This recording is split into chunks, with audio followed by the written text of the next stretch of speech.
قرطافين طوانجي ين نبنافكري لواحق التصريف الغير معرفة.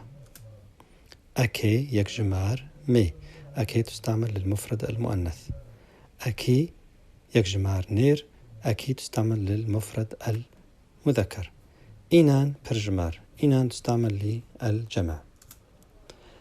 أولا نأخذ أمثلة على أكي يكجمار مي، أكي للمفرد المؤنث.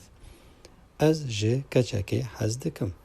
وتعني أنا أحب فتاة، ولكن هذه الفتاة من هي؟ لا نعرفها. قل لك بدمن، أعطني وردة. ما هي هذه الوردة؟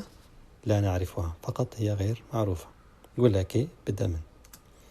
أكي يكجمار نير، أكي للمفرد المذكر. أزجي كركي حزدكم، أنا أحب فتى. من هو هذا الفتى؟ لا أحد يعرف، لا نعرفه. نانكي بدمن، أعطني رغيفا. أي رغيف؟ لا نعرفه. أكي نانكي. إنان برجمار، إنان للجمع. أز جي زاروكنان حزدكم، أنا أحب أطفالا. من هم هؤلاء الأطفال؟ لا أحد يعلم، لا نعلم.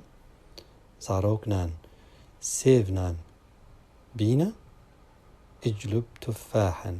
سيفنان بينا اجلب تفاحا. ما هو هذا التفاح؟ أي ما هو نوعه؟ لا نعلم. طبعا هي كمية من التفاح، ليست تفاحة واحدة، ولكن لا نعرف ما هي هذه التفاحات.